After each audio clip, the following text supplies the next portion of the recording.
నిర్మాత కేదార్ది సహజ మరణం కాదా? ఆయన చనిపోయినప్పుడు ఇద్దరు మాజీ ఎమ్మెల్యేలు పక్కనే ఉన్నారా? కేదార్కి బీఆర్ఎస్ మాజీలకు ఉన్న లింక్ ఏంటి?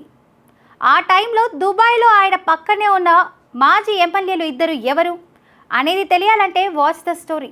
టాలీవుడ్ నిర్మాత కేదార్ మృతి మరకలు గులాబీకి అంటుకున్నట్లు కనిపిస్తోంది. మిస్టీరియస్ మరణాలు జరుగుతున్నాయని, అందులో డ్రగ్స్ కేసు నిందితుడు కేదార్ మృతి కూడా ఒకటి అని స్వయంగా తెలంగాణ సీఎం రేవంత్ రెడ్డి ఆరోపించడంతో మ్యాటర్ మొత్తం పొలిటికల్ టర్న్ తీసుకుంది. కేదార్ సహజంగానే గుండెపోటుతోనే చనిపోలేదని, మృతిపై అనుమానాలు ఉన్నాయని అన్నారు సీఎం. కేదార్ టాలీవుడ్ లో బడా ప్రొడ్యూసర్. అంతేకాకుండా గత ప్రభుత్వంలో కీలక పెద్దలు, సినీ ప్రముఖుల డబ్బుని దుబాయ్లో రియల్ ఎస్టేట్ రంగంలో పెట్టుబడులు పెట్టినట్లు చెప్పుకుంటున్నారు. డ్రగ్స్ కు బానిసైన కేదార్ గతంలో హైదరాబాద్ లో ఒక పబ్ లో పట్టుబడ్డారు. ఇక అప్పటి నుండి దుబాయ్ కి మకాం మార్చి అక్కడే తెలంగాణకు చెందిన ఇద్దరు మాజీ ఎమ్మెల్యేలతో సన్నిహితంగా ఉన్నట్లు తెలుస్తుంది.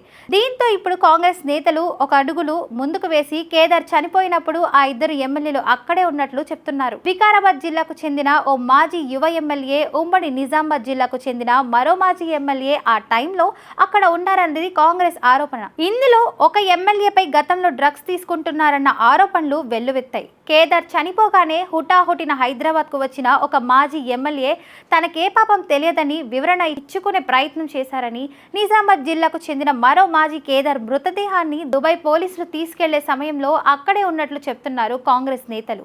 తెలంగాణ పాలిటిక్స్ లో రాజకీయ రచ్చ రాజేసిన కేదార్ మృతి ఈ ఇద్దరు ఎమ్మెల్యే చుట్టూ మొదలై మెల్లిగా వాళ్ళ పార్టీ నేతల చుట్టూ తిరుగుతున్నట్లు తెలుస్తుంది. ఈ క్రమంలో సీఎం రేవంత్ రెడ్డి బీఆర్ఎస్ అగ్రనేతలను ఈ ఉచ్చులోకి లాగే ప్రయత్నాన్ని గట్టిగా చేశారన్న విశ్లేషణలు ఉన్నాయి. మేడిగడ్డ కూలిపోవడంపై కేసు వేసిన రాజలింగమూర్తి, హత్య కేసు వాదించిన సంజీవ్ రెడ్డి మరణం, డ్రగ్స్ కేసు నిందితుడైన కేదార్ అనుమానాస్పద మృతి విషయాల్లో బీఆర్ఎస్ నేతలే టార్గెట్ గా వ్యాఖ్యలు చేశారు సీఎం రేవంత్ రెడ్డి. సో తీగలాగితే డొంక కదిలినట్లు కేదార్ది సహజ మరణం కాదని తేలిన, కుట్ర ఉందని దుబాయ్ పోలీసులు తేల్చినా ఆయన వెంట ఉన్న ఇద్దరు మాజీ బీఆర్ఎస్ ఎమ్మెల్యేలు, ఆ లింక్ లో పార్టీ నేతలు ఈ మిస్టీరియస్ డ్రగ్స్ కేసులో చిక్కుకునే ప్రమాదం ఉందన్న అంచనాలు పెరుగుతున్నాయి. అయితే రేవంత్ కు పాలన చేతకాకే ఇలాంటి ఆరోపణలు చేస్తున్నారని, విచారణ దర్యాప్తు కావాలంటే రేవంత్ రెడ్డి జరిపించుకోవచ్చు కదా అంటూ కేటీఆర్, కవిత సవాల్ వేశారు. ఈ ఎపిసోడ్ ఎంత దూరం వెళ్తుందో చూడాలి మరి.